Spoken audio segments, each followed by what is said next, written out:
Tepat 5 hari setelah pernikahan adik iparku, koperku sudah diletakkan di depan teras.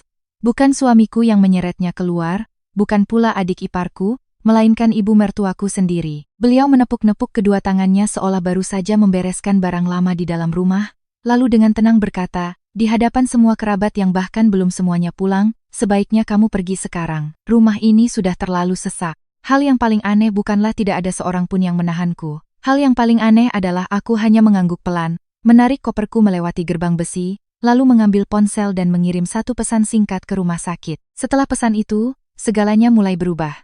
Namaku Anissa, 36 tahun.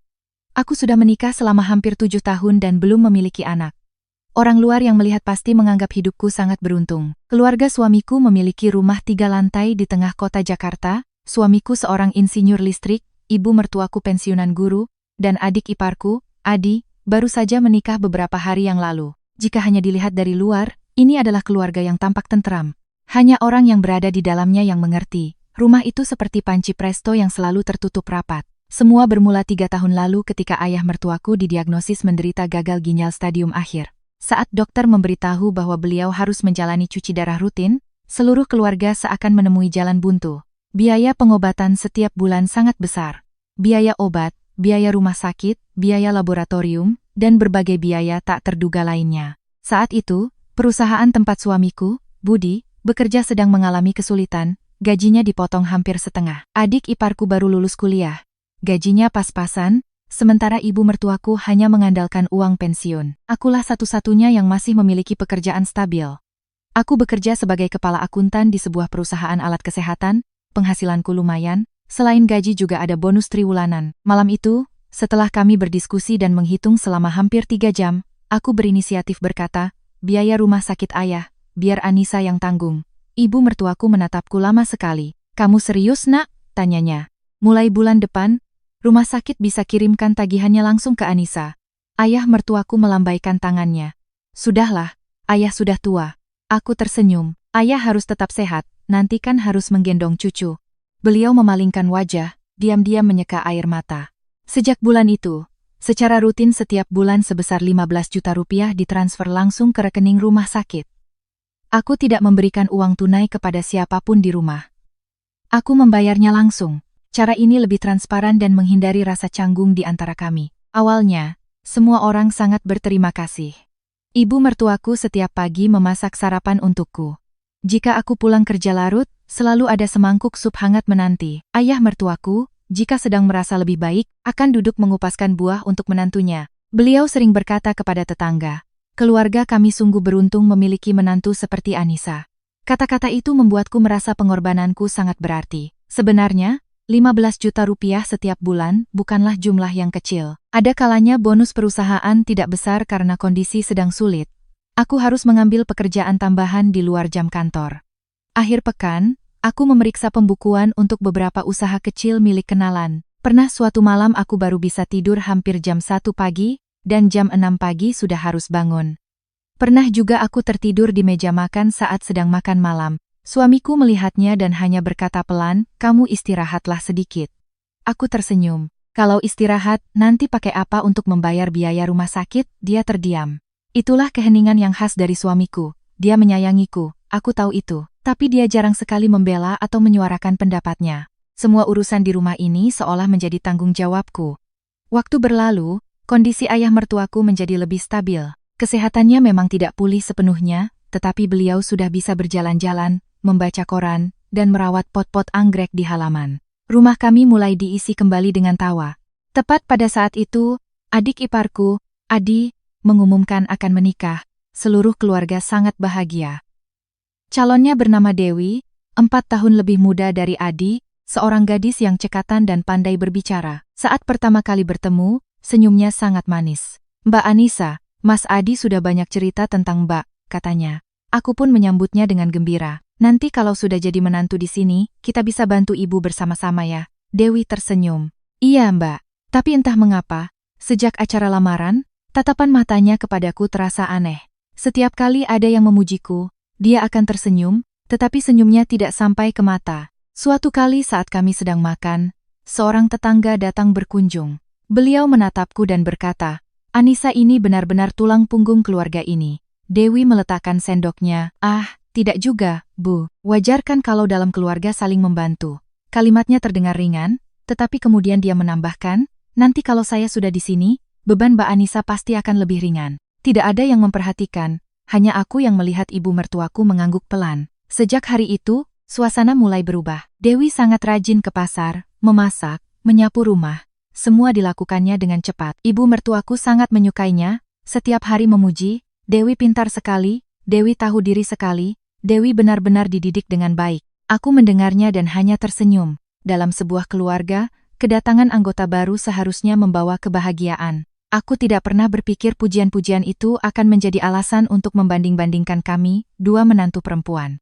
Suatu malam, aku baru pulang kerja dan mendengar suara ibu mertuaku dari dapur, kakakmu itu kerja terus, urusan rumah tangga mungkin tidak sepandai kamu. Dewi tertawa kecil. Mbak Anissa kan sibuk, Bu, daripada bayar asisten rumah tangga mahal-mahal, lebih baik ada yang bisa mengurus keluarga. Aku berdiri di ambang pintu. Tanganku masih memegang tas, tidak langsung masuk. Beberapa saat kemudian, aku pura-pura berdeham pelan. Keduanya menoleh. Ibu mertuaku tersenyum. Sudah pulang? Iya, Bu. Makan malam hari itu terasa biasa saja. Begitu biasa hingga aku berkata pada diri sendiri bahwa aku terlalu banyak berpikir. Setelah pernikahan, Dewi resmi tinggal bersama kami. Rumah 3 lantai itu tidak kekurangan kamar. Tapi, pada malam pertama, ibu mertuaku berkata, Anissa, bagaimana kalau kamu dan Budi pindah ke kamar yang lebih kecil di lantai 3? Aku terkejut. Memangnya ada apa dengan kamar kami, Bu? Kamar yang lebih luas biar dipakai Adi dan Dewi, lebih nyaman. Aku menatap suamiku, dia sedang mengambil ikan, kepalanya masih tertunduk. Beberapa saat kemudian dia baru berkata, bagaimana kalau kita pindah saja, Dek? Aku mengangguk. Baiklah, pindah kamar bukanlah masalah besar. Hanya saja, kamar itu kami renovasi dengan uang kami sendiri. Setiap ubin, lemari, hingga tirai, semuanya kami pilih berdua. Suatu sore saat sedang membereskan barang, ayah mertuaku datang menggunakan tongkatnya. Beliau menghela napas. Kamar kalian yang paling bagus di rumah ini. Aku tersenyum. Dimanapun sama saja, ayah, yang penting masih di rumah. Beliau hanya menggeleng pelan. Hari-hari berikutnya, masalah-masalah kecil terus bermunculan. Gelas yang baru saja kucuci, dicuci ulang oleh Dewi. Tatanan makanan di meja yang sudah kusiapkan, diubah posisinya. Jika ada tamu, ibu mertuaku selalu memanggil, Dewi, tolong buatkan teh. Lalu beliau akan menoleh padaku, kamu istirahat saja, sudah lelah seharian bekerja. Terdengar seperti perhatian, tetapi perlahan aku sadar, aku sedang disingkirkan dari semua urusan rumah tangga. Bahkan kunci lemari obat ayah mertuaku, kini ibu berikan kepada Dewi untuk dipegang. Aku hanya punya satu tugas yang tersisa, setiap tanggal 1 mentransfer 15 juta rupiah ke rumah sakit. Malam itu, saat aku sedang memeriksa tagihan, aku mendengar tawa dari ruang keluarga. Adik iparku sedang memamerkan perhiasan pernikahannya. Ibu mertuaku berkata dengan gembira, rumah kita sekarang jadi ramai. Lalu tiba-tiba pandangannya beralih ke tangga, tepat ke tempatku berdiri. Sekilas, tetapi cukup bagiku untuk melihat ada perhitungan di matanya. Aku belum sempat mengerti apa artinya. 5 hari setelah pernikahan, kejadian itu pun terjadi. Pagi itu, aku pulang kerja lebih awal karena listrik di kantor padam. Begitu melangkah ke halaman, aku melihat semua pakaianku sudah terlipat rapi di dalam 2 koper. Pintu kamar tidurku terbuka lebar. Ibu mertuaku berdiri di tengah rumah. Dewi berdiri di belakangnya. Suamiku sedang tidak ada di rumah, pergi keluar kota untuk proyek. Ibu mertuaku menatapku, suaranya tenang seolah sudah dipikirkan matang-matang. Kamu pindah saja dari sini. Aku meletakkan tasku. Apa maksud ibu? Beliau menjawab perlahan, kamu dan Budi belum punya anak, tinggal di mana saja bisa. Rumah ini sudah ramai. Adi dan Dewi butuh ruang lebih. Lagi pula, ibu rasa lebih baik kalian tinggal sendiri. Aku melihat sekeliling. Tidak ada yang bersuara. Tepat pada saat itu, ponsel di sakuku bergetar. Layarnya menunjukkan nama perawat dari rumah sakit. Belum sempat aku menjawab, ibu mertuaku melangkah maju, meletakkan kunci rumah di atas meja kayu di hadapanku, lalu menambahkan satu kalimat yang membuat seluruh halaman hening seketika. Soal uang, mulai sekarang keluarga akan urus sendiri. Kamu tidak perlu pusing lagi. Ponsel di tanganku masih bergetar. Nama perawat yang menangani bagian ginjal muncul di layar. Aku meliriknya sekilas, lalu menatap ibu mertuaku. Beliau masih berdiri tegak di depan pintu. Raut wajahnya tenang seolah baru saja membuat keputusan yang sangat wajar dan masuk akal. Di belakangnya, Dewi sedikit menunduk menatap lantai. Kedua tangannya saling bertaut. Aku tidak bisa menebak apakah dia merasa bersalah atau sedang mencoba menyembunyikan perasaan lain. Aku menekan tombol terima. Suara yang kukenal terdengar dari seberang. Mbak Anissa, maaf mengganggu. Saya hanya ingin bertanya, apakah bulan ini transfernya masih sesuai jadwal? Bagian keuangan kami sedang menyiapkan rekapitulasi. Aku menatap ibu mertuaku sekali lagi. Beliau sedang mengamatiku dengan saksama. Aku menjawab dengan suara pelan, nanti sore saya telepon lagi ya, Mbak. Oh baik Mbak. Panggilan berakhir. Ibu mertuaku yang pertama angkat bicara. Dari rumah sakit? Iya. Bulan ini biar keluarga yang urus. Suaranya sangat tegas. Mulai sekarang kamu tidak perlu repot-repot lagi. Aku mengangguk. Baik, hanya satu kata itu yang membuatnya tampak sedikit terkejut. Mungkin beliau sudah menyiapkan banyak kata untuk menjelaskan, menganalisis, bahkan untuk menyalahkanku jika aku bereaksi. Namun, aku hanya menjawab singkat lalu menarik koperku mendekat. Beliau menatapku, kamu tidak bertanya kenapa. Aku tersenyum tipis. Ibu sudah memutuskan, pasti sudah dipikirkan baik-baik. Bagus kalau kamu mengerti. Aku membungkuk untuk memegang gagang koper. Tepat saat itu, ayah mertuaku muncul dari halaman belakang dengan tongkatnya. Beliau melihat dua koper itu dan berhenti. Ada apa ini? Ibu mertuaku menoleh. Anissa dan Budi mau pindah. Alis ayah mertuaku berkerut. Kenapa pindah? Rumah ini sesak. Ayah mertuaku melihat sekeliling rumah 3 lantai di mana masih ada 2 kamar kosong yang belum direnovasi. Sesak di mana? Suasana langsung menjadi tegang. Dewi buru-buru mendekat. Ayah, ibu hanya berpikir begini akan lebih nyaman. Ayah mertuaku tidak menjawabnya. Beliau menoleh padaku, Anissa, coba jelaskan pada ayah. Aku tetap menjaga suaraku tenang.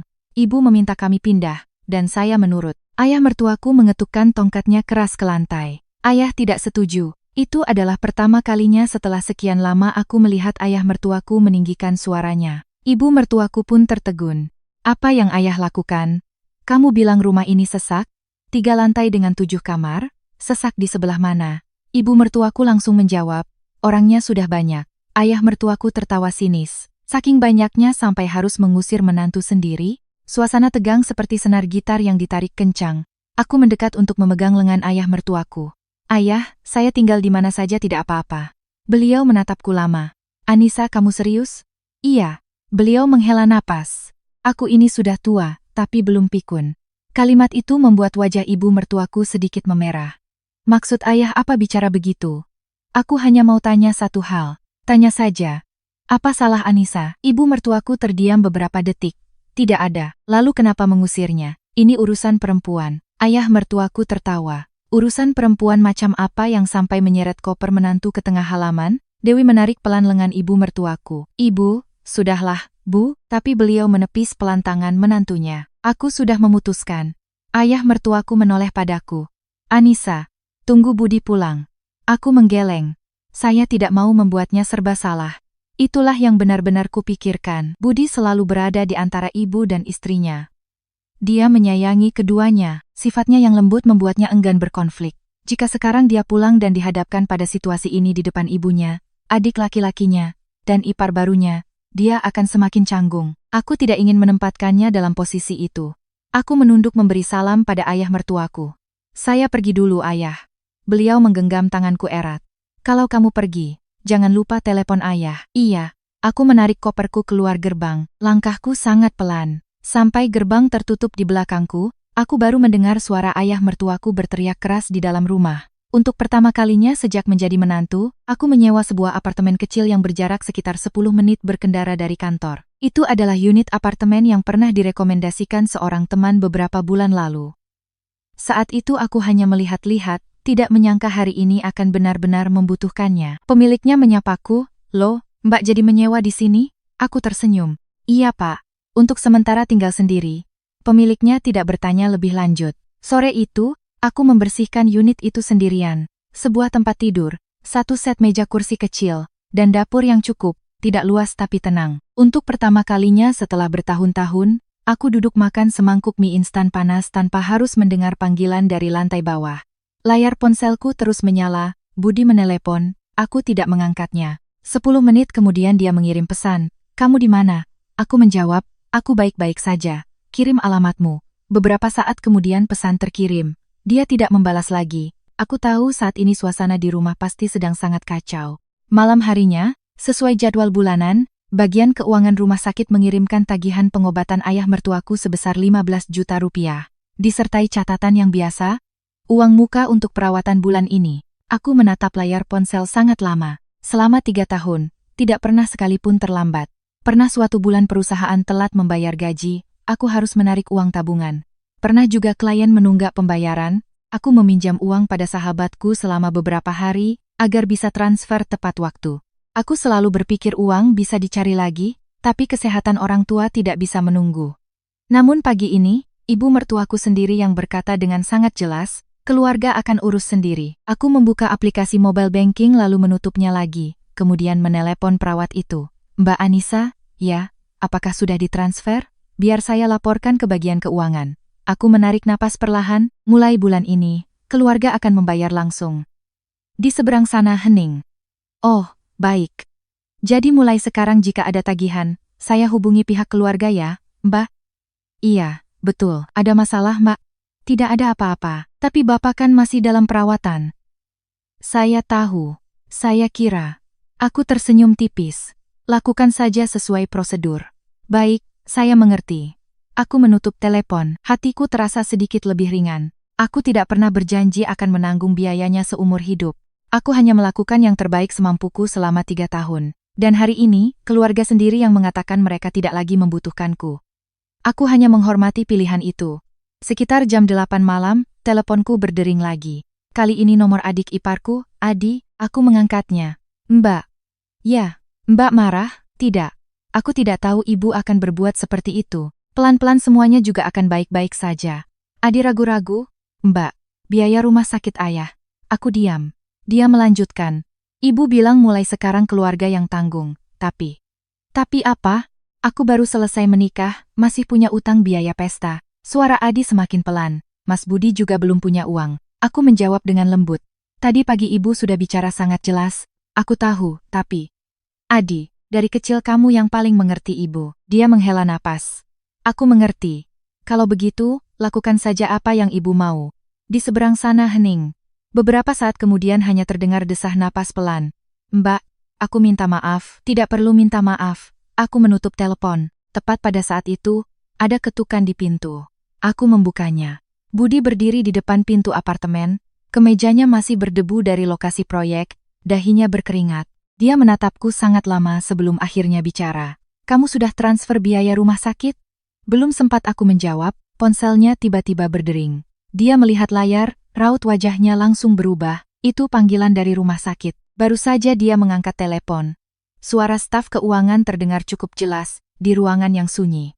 Dengan Bapak Budi, kami menghubungi untuk memberitahukan bahwa uang muka perawatan untuk Bapak belum dibayarkan. Mohon agar keluarga menyelesaikannya besok agar tidak mengganggu jadwal perawatan selanjutnya. Budi masih memegang telepon di telinganya. Aku berdiri cukup dekat untuk mendengar setiap kata dari staf keuangan rumah sakit itu. Mohon selesaikan pembayaran uang muka besok, agar Bapak bisa melanjutkan jadwal perawatan.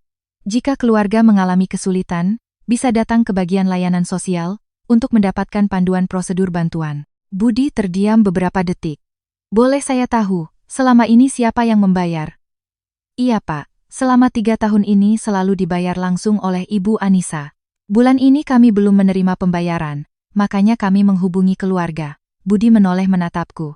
Tatapannya bukan menyalahkan, melainkan penuh keterkejutan. Mungkin baru saat ini dia tahu bahwa semua biaya rumah sakit ditransfer langsung dari rekeningku. Aku tidak pernah menceritakan detailnya, juga tidak pernah menunjukkan bukti transfer.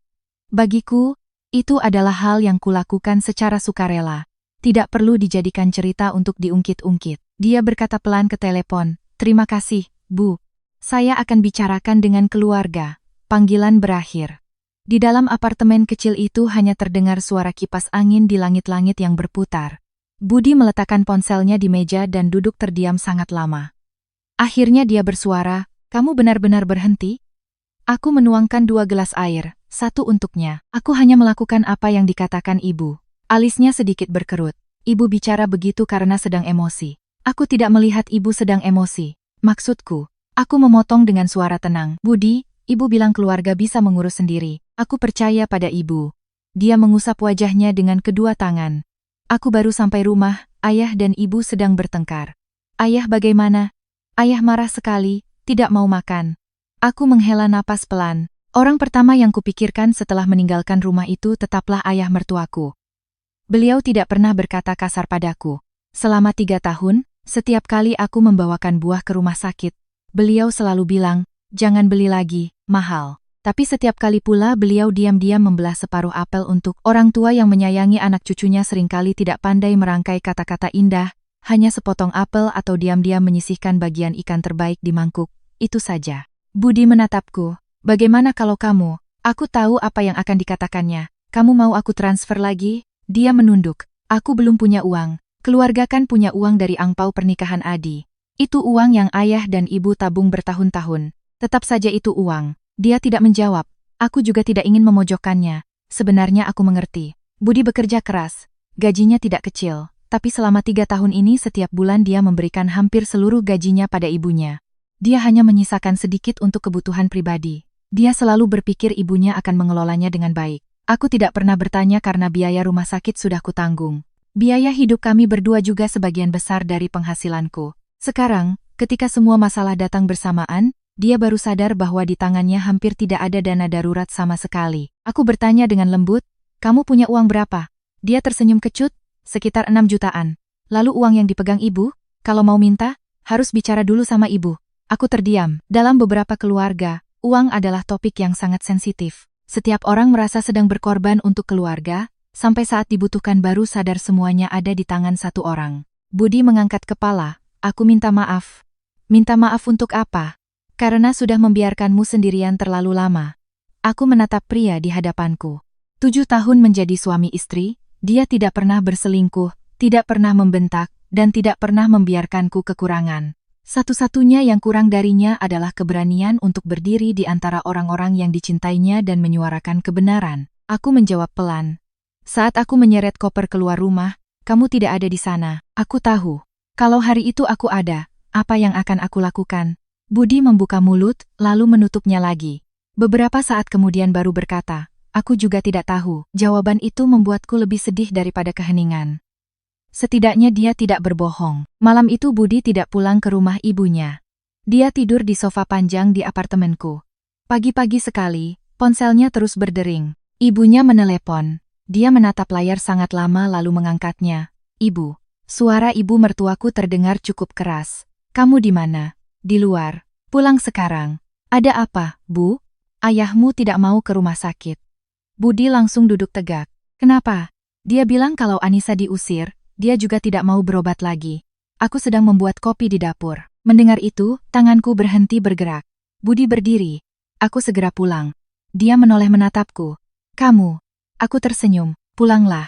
Kamu ikut? Tidak. Dia hendak mengatakan sesuatu lagi, tapi kemudian hanya mengangguk pelan. Pintu tertutup. Apartemen kembali sunyi. Aku membuka laptop untuk bekerja dari jarak jauh. Mendekati jam 10, ponselku bergetar lagi. Kali ini nomor ayah mertuaku. Aku buru-buru menjawab. Ayah, suaranya sedikit lelah. Anissa? Iya. Kamu sehat? Sehat. Ayah. Beliau tertawa kecil. Ayah belum sehat. Ayah harus ke rumah sakit sesuai jadwal. Ayah sedang duduk di teras. Jangan terlalu lama di bawah matahari. Ayah kangen kamu. Aku menggigit bibir pelan. Ayah, beliau berkata perlahan. Ayah tidak bisa menahanmu di sini. Jangan berpikir begitu, ayah. Kamu marah pada ayah? Saya tidak pernah marah pada ayah. Di seberang sana Henning. Beberapa saat kemudian, beliau baru bertanya, sudah sarapan? Aku tertawa. Sudah. Yah. Makan apa? Mie dengan telur. Terlalu sedikit, besok makan yang lebih banyak. Beliau juga tertawa. Itu adalah percakapan biasa seperti hari-hari lainnya. Tapi kami berdua sama-sama menghindari topik biaya rumah sakit. Mungkin beliau sudah bisa menebak, atau mungkin beliau tidak ingin membuatku canggung. Sebelum menutup telepon, beliau hanya berkata satu kalimat, ibu memegang kunci lemari kayu di ruang keluarga. Kalau nanti kamu butuh mengambil barang, pulang saja. Aku berhenti sejenak. Barang apa ya? Ada beberapa barangmu. Baik, beliau menutup telepon. Aku teringat lemari kayu tua di ruang keluarga. Di sanalah ayah mertuaku biasa menyimpan surat-surat dan beberapa album foto. Beliau bilang ada barangku. Apa itu? Siang harinya, saat aku sedang rapat online, Adi menelepon. Suaranya terdengar sangat lelah. Mbak, ada apa? Ibu dan ayah bertengkar dari pagi. Budi sudah pulang, Mas Budi baru saja sampai. Bagaimana situasinya? Adi menghela napas. Ibu tidak mau makan. Dokter bilang apa? Sore ini harus masuk rumah sakit. Aku diam. Adi melanjutkan. Mbak, aku boleh minta tolong satu hal? Katakan saja. Kalau keluarga belum dapat uang, Mbak bisa pinjami aku? Aku tidak langsung menjawab. Di seberang sana juga hening. Beberapa saat kemudian aku baru bertanya. Kamu mau pinjam berapa? 15 juta. Kapan dikembalikan? Aku belum tahu. Adi. 3 tahun lalu saat aku bersedia menanggung biaya rumah sakit ayah, aku tidak pernah bilang itu pinjaman. Suara Adi tercekat. Aku tahu. Waktu ibu bilang aku tidak perlu repot lagi, aku ada di sana. Aku tidak bicara apa-apa. Di seberang sana hanya terdengar desah napas berat. Aku berkata pelan, aku tidak menyalahkanmu. Tapi hari ini aku juga tidak bisa berpura-pura seolah tidak terjadi apa-apa. Adi tercekat. Aku mengerti. Panggilan berakhir. Aku meletakkan ponsel. Di luar jendela, tiba-tiba turun hujan sangat deras. Hujan bulan Juli selalu datang begitu cepat. Tepat saat itu, ponselku memberitahukan ada pesan baru. Pengirimnya adalah Dewi. Ini pertama kalinya sejak aku pindah dia menghubungiku. Pesannya hanya satu baris. Mbak, bisa kita bertemu sebentar? Ada hal sangat penting yang ingin aku bicarakan, terkait keputusan ibu. Aku menatap pesan dari Dewi cukup lama. Hanya satu kalimat singkat, tapi pilihan katanya membuatku tertarik. Dia tidak menulis ingin minta maaf, tidak menyinggung soal biaya rumah sakit, juga tidak memintaku kembali. Satu-satunya yang disinggung adalah keputusan ibu. Aku membalas setelah beberapa menit. Di mana? Pesan balasan datang hampir seketika. Kafe di dekat Taman Menteng. Jam 3 sore bisa, Mbak? Bisa. Tepat jam 3 aku tiba. Kafe itu cukup sepi, kebanyakan pengunjungnya orang tua yang minum teh dan bermain catur. Dewi sudah duduk di meja dekat jendela kaca. Hari ini dia mengenakan pakaian yang sangat sederhana, berbeda dari penampilannya yang biasanya rapi. Wajahnya sedikit pucat, matanya bengkak seperti kurang tidur. Begitu melihatku, dia langsung berdiri. Selamat sore, Mbak. Aku mengangguk. Duduklah. Kami memesan minuman.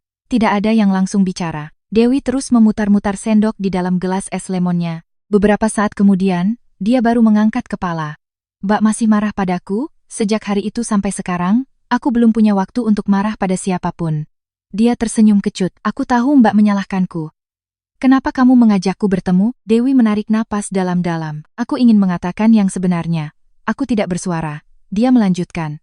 Hari saat ibu memintamu pindah, aku sudah tahu sebelumnya. Aku menatap lurus ke matanya. Tahu sejak kapan? Sekitar 2 hari sebelumnya. Kamu menasihati ibu? Dewi menunduk. Sudah. Lalu, ibu bilang ini urusan keluarga. Aku baru datang jadi jangan ikut campur. Aku tetap diam. Dewi menggenggam kedua tangannya erat. Mbak, aku tidak menyangka ibu akan melakukannya secepat itu.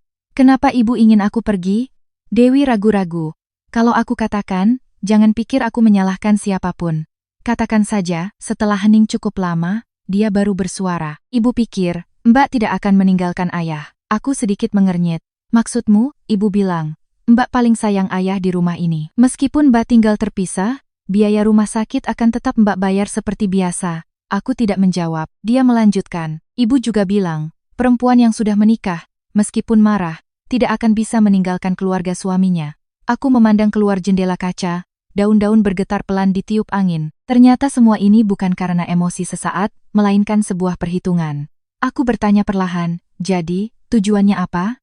Dewi menggigit bibir, ibu ingin kamar yang lebih besar untuk kami. Hanya itu? Dia menggeleng. Ibu juga bilang, Mbak dan Mas Budi belum punya anak. Tinggal di mana saja bisa. Ada lagi? Dewi terdiam. Aku tahu masih ada yang belum dikatakannya. Beberapa saat kemudian, dia baru berbisik. Ibu bilang, kalau Mbak tinggal di luar, nanti pembagian rumah ini akan lebih mudah. Aku mengangkat kepala. Pembagian? Iya. Bagaimana pembagiannya? Nantinya rumah ini akan diwariskan untuk Mas Budi dan Mas Adi. Tapi kalau Mbak sudah lama tinggal terpisah, semua orang akan terbiasa, dan saat itu pengaturannya akan lebih mudah.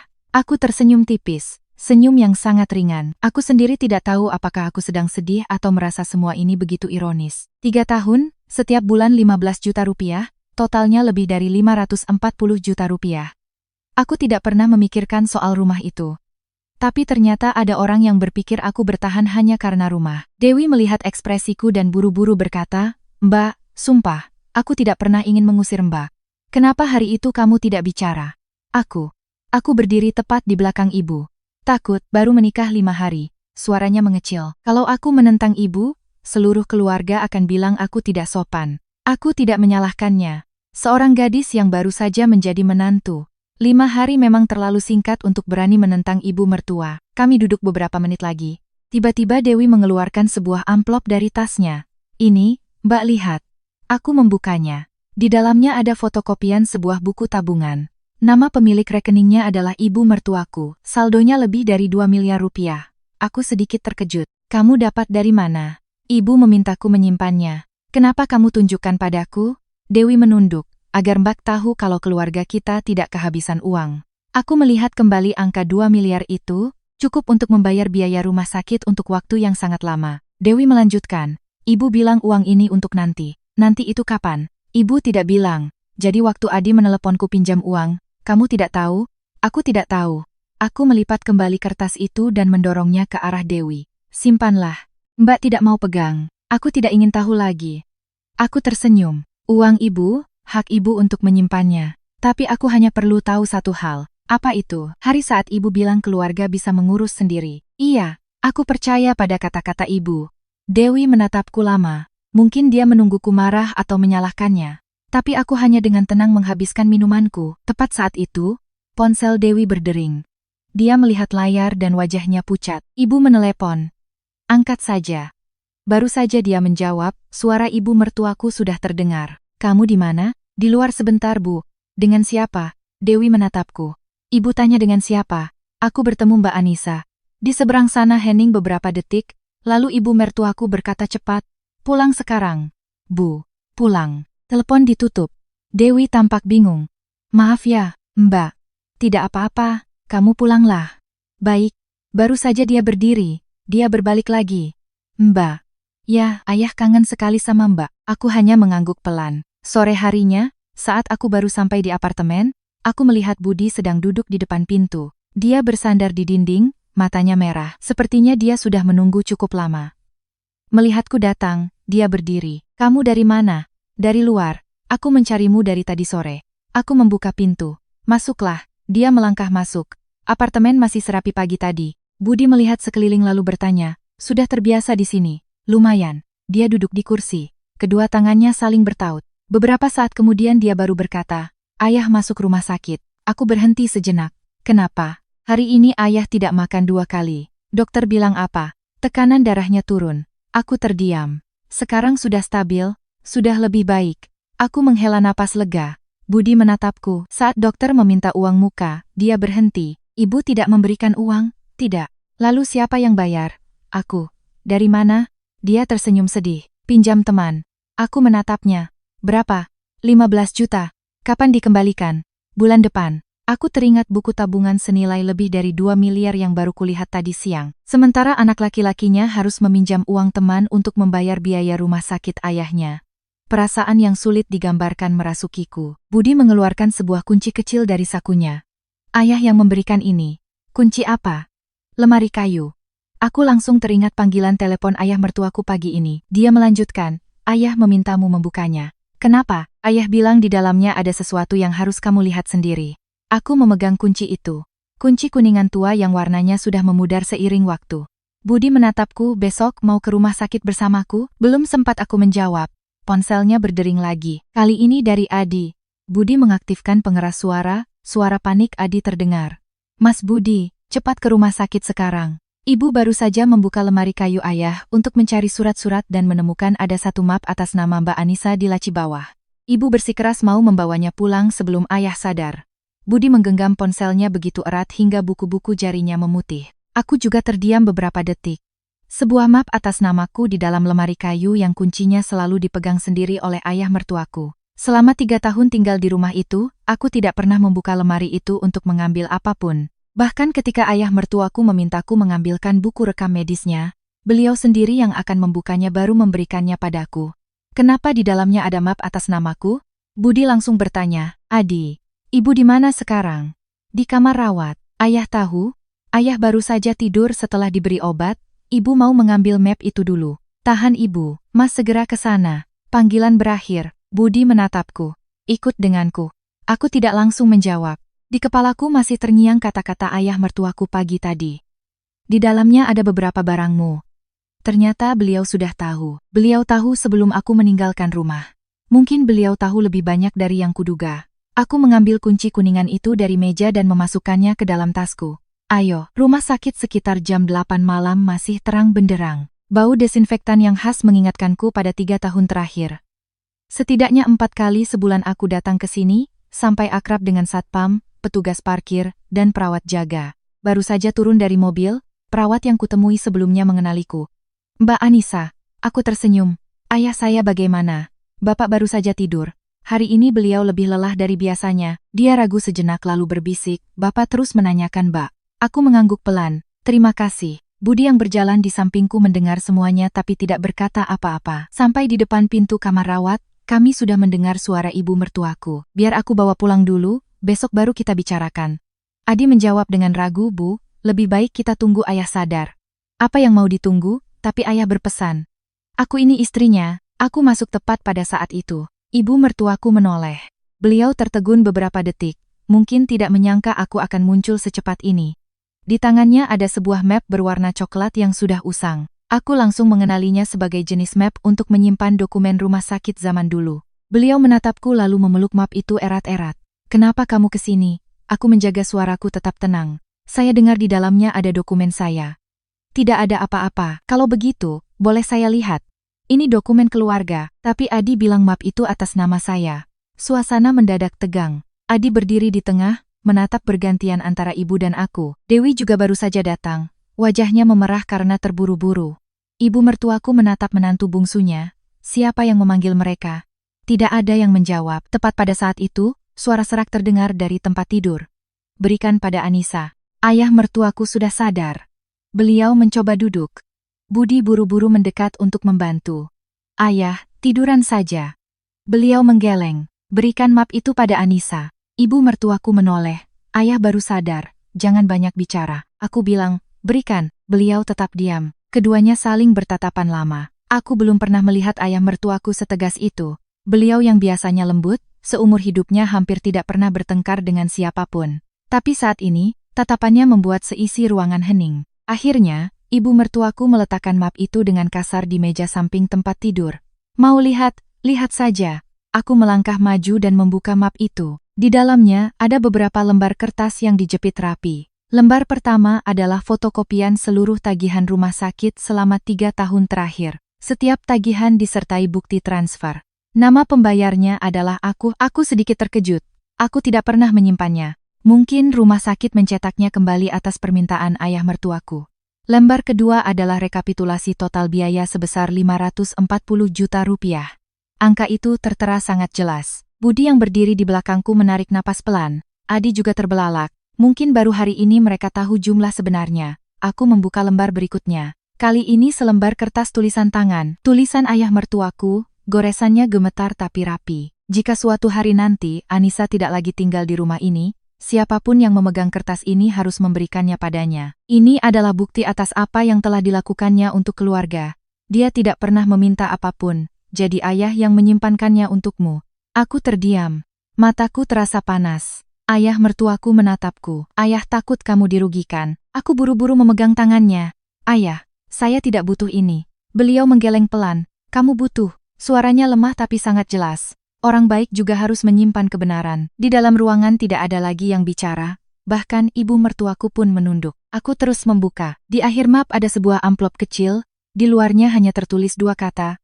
Untuk Anissa. Aku menatap ayah mertuaku. Beliau mengangguk pelan. Buka saja. Di dalamnya ada sebuah kartu ATM beserta secari kertas berisi nomor PIN. Aku terkejut. Ini apa ayah? Beliau tersenyum. Uang ayah. Ibu mertuaku langsung bersuara. Ayah mana punya uang? Beliau menoleh pada istrinya. Aku punya. Dari mana? Aku jual tanah warisan kakekmu. Seluruh ruangan terhenyak. Budi menatap ayahnya. Ayah jual tanah. Beliau mengangguk. Tahun lalu, kenapa aku tidak tahu? Aku simpan di bank. Wajah ibu mertuaku pucat. Ayah menyembunyikannya dariku? Beliau tidak langsung menjawab. Beberapa saat kemudian baru berkata pelan, aku takut. Takut apa? Takut habis. Suasana menjadi berat. Ibu mertuaku mundur selangkah. Aku belum pernah melihatnya sekacau ini. Beliau menoleh padaku, ayah tadinya mau memberikannya padamu kalau sudah sehat. Aku menggeleng, saya tidak bisa terima. Beliau tersenyum lembut, dengarkan ayah. Saya tetap tidak bisa. Saya membantu ayah bukan untuk imbalan. Beliau memegang tanganku pelan. Ayah tahu, justru karena itu ayah harus memberikannya. Beliau menghela napas, ayah sudah tua, kalau nanti ayah kenapa-kenapa. Aku tercekat. Budi yang berdiri di samping juga memalingkan wajah. Tepat pada saat itu, dokter jaga masuk. Keluarga sudah kumpul semua ya? Semua orang langsung minggir. Dokter memeriksa rekam medis lalu berkata, kondisi Bapak sementara stabil, tapi mulai bulan depan kita harus ganti regimen pengobatan. Ibu mertuaku buru-buru bertanya, apakah lebih parah, dok? Bukan lebih parah. Lalu, obat baru ini lebih efektif, tapi biayanya akan naik. Seluruh ruangan hening. Dokter melihat catatan, perkiraannya sekitar 20 juta rupiah per bulan. Angka itu seperti batu yang dilempar ke permukaan air yang sudah beriak. Budi menunduk. Adi terpaku. Ibu mertuaku tanpa sadar meremas ujung bajunya. Dokter memberikan beberapa penjelasan lagi lalu pergi. Pintu baru saja tertutup, tidak ada yang bersuara. Beberapa saat kemudian, ibu mertuaku baru menatapku. Tatapannya tidak lagi sekeras sebelumnya, tapi aku juga tidak lagi melihat kelembutan yang pernah ada. Itu adalah tatapan seseorang yang baru saja menyadari semua perhitungannya meleset dari kenyataan. Tepat saat itu, ponsel di saku bajunya berdering. Beliau melihat layar dan wajahnya berubah. Panggilan dari bank. Baru beberapa detik beliau menjawab, suara di seberang membuatnya panik. Selamat malam, Ibu. Kami menelepon untuk mengkonfirmasi permintaan pemblokiran sementara buku tabungan atas nama Bapak, sesuai dengan surat kuasa yang beliau buat tahun lalu. Pihak yang diberi kuasa bersama diminta hadir di bank besok pagi untuk menyelesaikan prosedur. Apakah Ibu sudah menerima informasinya? Ibu mertuaku memegang telepon dengan tangan yang sedikit gemetar. Suara petugas bank masih terdengar jelas di ujung sana, tapi setiap katanya seolah jatuh tepat di tengah ruangan yang sudah sunyi. Ibu, menurut catatan kami di bank, Bapak telah membuat surat kuasa bersama sejak tahun lalu. Jika ada perubahan atau pembatalan, semua pihak terkait harus hadir. Mohon konfirmasi waktu kedatangan Ibu besok pagi. Ibu mertuaku mencoba tetap tenang, kuasa bersama dengan siapa? Maaf, Bu, karena peraturan kerahasiaan, kami hanya bisa membicarakannya langsung dengan pihak-pihak yang namanya tercantum dalam dokumen. Panggilan berakhir. Beliau menurunkan teleponnya. Seluruh ruangan menatap ke arah ayah mertuaku. Beliau hanya menutup mata sejenak lalu membukanya perlahan. Pandangannya berhenti di wajahku. Belum sempat aku bertanya, ibu mertuaku sudah bersuara lebih dulu. Apa yang ayah lakukan di belakangku? Suaranya tidak lagi setajam tadi, lebih banyak nada kebingungan. Ayah mertuaku menatap istrinya. Aku melakukan apa yang perlu kulakukan. Ayah memberikan kuasa bersama pada siapa? Beliau tidak langsung menjawab. Budi mendekat. Ayah mertuaku menoleh pada putranya, buka amplop terakhir. Aku melihat kembali map itu. Benar saja, di bagian paling bawah ada sebuah amplop kuning yang lebih kecil. Tadi karena terburu-buru aku tidak memperhatikannya. Budi memberikannya padaku. Buka saja, Dek. Aku membuka segel kertasnya dengan hati-hati. Di dalamnya ada salinan surat kuasa yang sudah dilegalisir. Tepat di baris pertama tertulis dengan sangat jelas. Pengelola bersama rekening tabungan. Anissa, aku tertegun. Namaku, benar-benar namaku. Budi juga menunduk untuk membaca. Adi yang berdiri di belakang mendekat. Dewi menutup mulutnya dengan tangan. Hanya ibu mertuaku yang masih berdiri mematung. Beliau menatap lekat-lekat kertas itu seolah tidak percaya. Aku buru-buru mengangkat kepala. Ayah, kenapa saya? Ayah mertuaku tersenyum sangat lembut. Karena ayah percaya padamu, aku menggeleng. Saya tidak pernah tahu soal ini. Ayah belum sempat bilang. Ibu mertuaku melangkah maju. Ayah lebih percaya dia daripada istri sendiri? Suaranya tercekat, aku sudah hidup bersamamu lebih dari 40 tahun. Ayah mertuaku menghela napas pelan. Aku percaya padamu. Lalu kenapa melakukan ini? Aku takut. Untuk kedua kalinya malam itu beliau menyebut kata takut. Budi duduk di samping tempat tidur. Ayah takut apa? Beliau menatap satu persatu dari kami lalu berkata perlahan. Aku takut saat aku sudah tidak ada. Kalian bertengkar karena uang. Tidak ada yang memotong. Beliau melanjutkan dengan sangat pelan. Ayah jual tanah, karena berpikir biaya rumah sakit akan semakin besar. Ayah tidak mau ada yang berutang, juga tidak mau Anissa terus menanggungnya sendirian. Beliau menoleh padaku, kamu sudah cukup membantu. Mataku terasa panas. Aku memegang tangannya. Ayah, saya benar-benar tidak pernah memikirkan soal uang. Beliau mengangguk, ayah tahu. Justru karena itu, ayah tidak perlu melakukan ini. Beliau tersenyum lembut. Kalau ayah serahkan pada orang lain, ayah tidak tenang. Ibu mertuaku tertawa pelan, tawa yang sangat getir. Maksud ayah, aku akan menghabiskannya. Beliau menatap istrinya. Kamu seringkali terlalu khawatir. Aku khawatir untuk keluarga. Benar, tapi di mana salahku? Beliau tidak langsung menjawab. Beberapa saat kemudian baru berkata, kamu khawatir sampai lupa melihat orang. Ruangan itu hening seketika. Kalimat itu sangat ringan, tapi lebih berat dari semua teguran. Malam itu dokter menyarankan hanya satu orang yang menjaga, Budi yang tinggal. Aku hendak pulang saat ayah mertuaku memanggil, Anissa. Iya, besok ke bank ya. Aku berhenti, saya tidak akan pergi, ayah. Beliau tersenyum, pergilah, dengarkan ayah. Rekening itu milik ayah.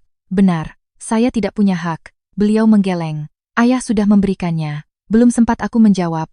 Ibu mertuaku tiba-tiba bersuara, besok saya juga akan pergi. Semua mata tertuju padanya. Beliau duduk di kursi dekat jendela, suaranya lebih pelan dari sebelumnya. Saya ingin tahu apa saja yang ayah sembunyikan dariku. Keesokan paginya aku datang ke bank sesuai waktu yang ditentukan. Semua hadir. Ayah mertuaku, ibu mertuaku, Budi, dan aku. Adi izin tidak masuk kerja untuk ikut. Dewi menggantikan menjaga ayah di rumah sakit. Kepala cabang bank menyambut kami secara pribadi. Pria berusia sekitar 50 tahun itu, begitu melihat ayah mertuaku, langsung berdiri untuk bersalaman.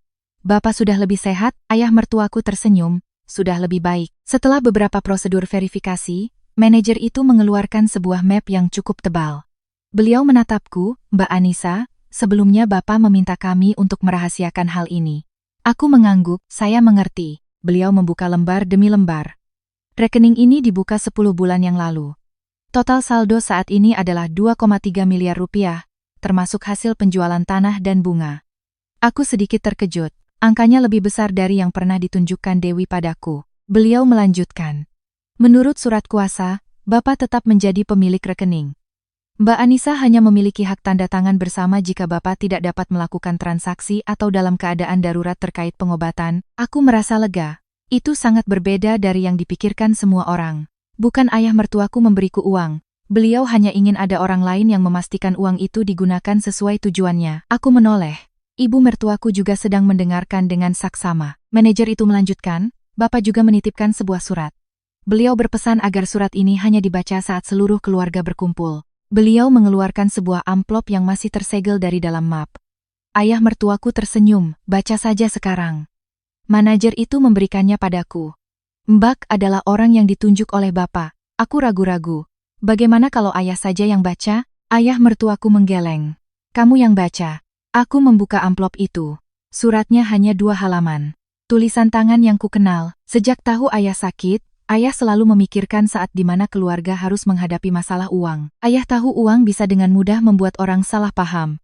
Ayah juga tahu yang paling banyak dirugikan adalah Anissa. Ayah menyimpan uang ini bukan untuk membagi warisan, apalagi untuk pilih kasih. Ayah hanya ingin memastikan bahwa uang yang ayah tinggalkan akan digunakan dengan benar untuk pengobatan dan untuk menjaga keluarga, bukan dihabiskan karena keputusan yang terburu-buru. Aku berhenti membaca. Bukan karena lelah, tapi karena suaraku tercekat. Seluruh ruang pertemuan itu hening. Aku menarik napas lalu melanjutkan. Jika nanti ayah sehat, ayah sendiri yang akan memutuskan semuanya. Jika ayah sudah tiada, Anissa, tolong gantikan ayah untuk menjaga amanah ini. Jangan biarkan ada yang merasa berutang budi. Jangan biarkan orang baik dirugikan karena diam. Keluarga yang masih bisa duduk bersama adalah hal yang paling berharga. Aku melipat surat itu. Tidak ada yang bicara. Budi menunduk sangat lama. Mata Adi memerah. Bahkan ibu mertuaku pun diam-diam memalingkan wajah ke jendela. Dalam perjalanan dari bank kembali ke rumah sakit, baru saja mobil berhenti di depan gerbang. Ponsel Budi berdering terus-menerus. Ternyata Dewi. Begitu dia mengangkat telepon, raut wajahnya langsung berubah. Apa katamu? Suara panik Dewi terdengar dari seberang sana. Mas, cepat naik ke atas. Ada keluarga pasien lain yang tidak sengaja mengambil map ayah. Di dalamnya ada surat asli dan beberapa dokumen yang ayah sembunyikan selama bertahun-tahun. Mereka sedang mau turun ke bagian administrasi sebelum kita sadar. Aku dan Budi hampir bersamaan berlari ke arah lift. Adi berlari di depan membuka jalan. Ibu mertuaku masih terpaku di lobi bank selama beberapa detik sebelum buru-buru menyusul. Ayah mertuaku dibantu oleh staf bank untuk masuk ke mobil terpisah untuk kembali ke rumah sakit. Selama perjalanan, di kepalaku hanya ada satu pertanyaan. Dokumen apa yang harus disembunyikan ayah mertuaku selama bertahun-tahun? Surat yang baru saja dibaca di bank jelas hanya salinan. Jika yang asli beserta dokumen lain hilang, pastilah itu sesuatu yang sangat penting. Begitu mobil berhenti di depan rumah sakit, Dewi sudah berlari dari lobi, wajahnya pucat pasi. Mas, Mbak, cepat naik. Budi bertanya cepat, orangnya di mana? Belum keluar dari area administrasi. Tahu siapa mereka? Keluarga pasien di kamar sebelah. Perawatnya tidak sengaja menukar map karena sampulnya sama. Kami segera mengikuti Dewi ke lantai 4.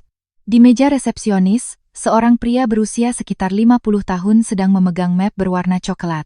Dia mengenakan kemeja putih yang sudah usang, penampilannya sederhana. Di sampingnya ada seorang wanita, mungkin istrinya. Perawat itu terus-menerus meminta maaf. Maafkan saya, Pak. Pria itu tersenyum ramah. Tidak apa-apa, saya juga belum membukanya. Aku mendekat, permisi, Pak. Beliau menoleh. Oh, Anda keluarganya ya? Iya. Beliau langsung memberikan map itu. Ini tadi saya mau kembalikan.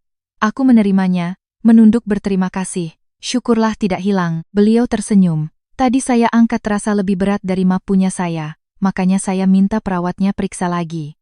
Hanya satu kalimat sederhana itu yang membuatku lega. Mungkin di dunia ini masih banyak orang baik seperti beliau. Setelah berterima kasih pada keluarga itu, aku dan Budi kembali ke kamar rawat. Ayah mertuaku juga baru saja tiba. Beliau melihat map itu masih utuh dan tersenyum tipis. Sudah cukup, aku meletakkan map di meja. Ayah, coba lihat apa ada yang kurang. Beliau menggeleng. Buka halaman terakhir. Aku menurut.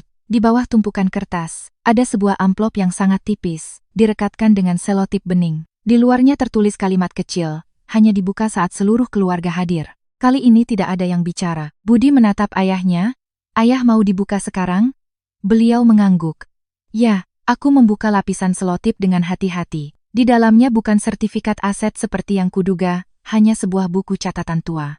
Sampulnya sudah usang, sudut-sudut kertasnya menguning.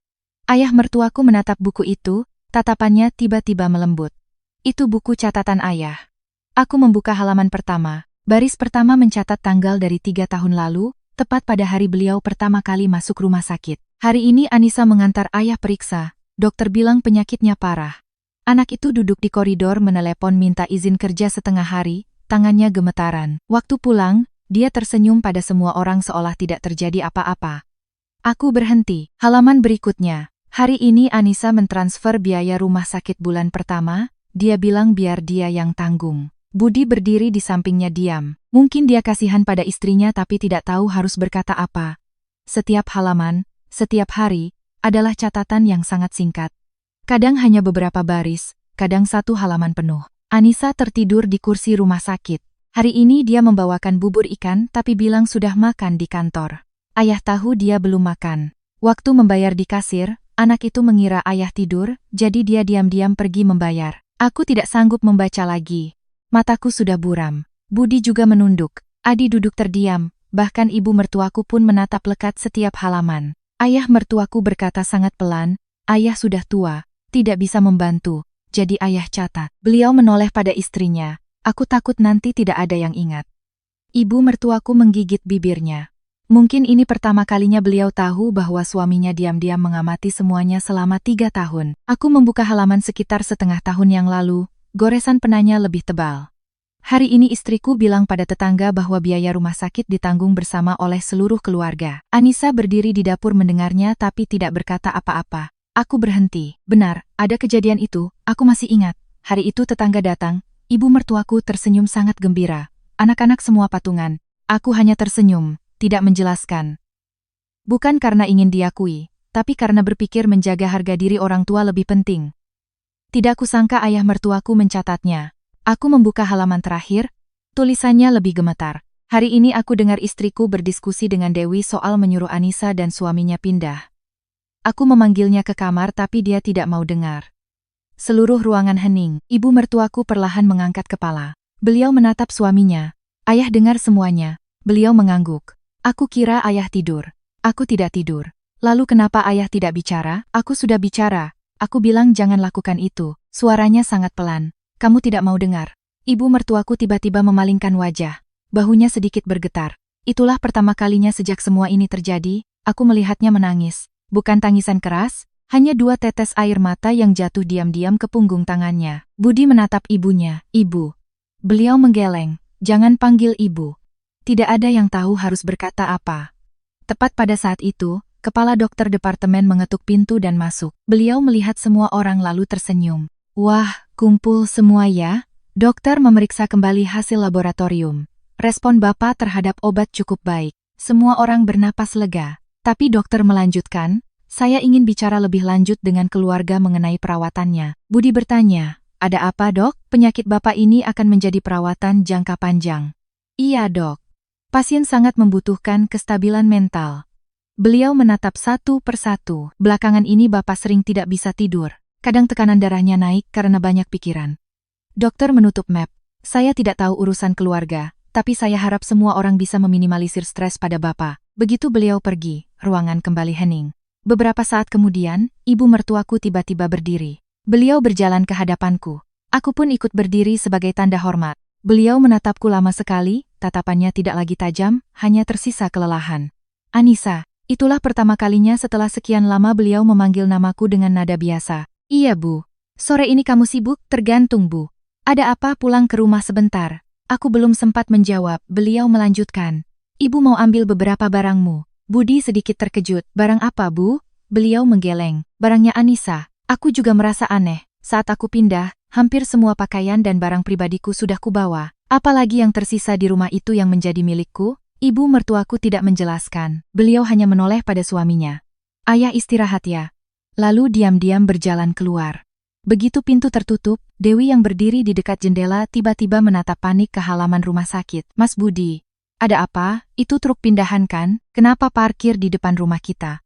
Budi buru-buru mendekati jendela, mengikuti arah yang ditunjuk Dewi. Dari lantai 4, terlihat cukup jelas sebuah truk pengangkut perabotan sedang parkir tepat di depan gerbang rumah. Beberapa pekerja terus mengangkut barang masuk. Yang membuat semua orang tertegun adalah orang yang sedang memberi arahan di depan gerbang tidak lain adalah agen properti yang lebih dari setahun lalu sering datang untuk menawar rumah keluarga. Semua orang menatap ke halaman di depan rumah sakit. Truk itu masih parkir di pinggir jalan. 4 orang pekerja sedang memindahkan satu persatu perabotan ke dalam bak truk. Pria berkaos biru tua yang berdiri di sampingnya terus menunjuk ke arah rumah keluarga kami di seberang jalan kecil. Aku langsung mengenalinya sebagai agen properti yang dulu sering datang menawar rumah kami. Budi mengerutkan kening. Kenapa dia ada di sana? Adi juga bingung. Kukira ayah sudah lama menolak untuk menjual. Ibu mertuaku tiba-tiba menghindari tatapan semua orang. Aku menoleh padanya. Ibu, beliau sedikit terkejut. Ya, ada apa ini? Beliau terdiam. Beberapa saat kemudian baru berkata sangat pelan. Ibu mau menjualnya. Ruang rawat itu mendadak hening sampai suara mesin infus pun terdengar. Budi langsung berdiri. Ibu mau jual rumah? Iya. Kapan? Beberapa hari yang lalu. Ayah tahu? Ibu mertuaku menatap suaminya. Tahu, ayah mertuaku menggeleng pelan. Aku tidak setuju. Budi menatap ayahnya lalu beralih ke ibunya. Kalau ayah tidak setuju, kenapa ibu masih memanggil orang datang? Beliau menghela napas. Ibu hanya mau lihat-lihat dulu. Lihat-lihat tapi sudah pindahkan barang? Beliau menunduk. Agennya bilang, kosongkan dulu barang-barang lama supaya calon pembeli lebih mudah melihat. Budi tidak berkata apa-apa lagi. Aku melihat para pekerja di luar gerbang, mereka hanya melakukan pekerjaan yang dibayar.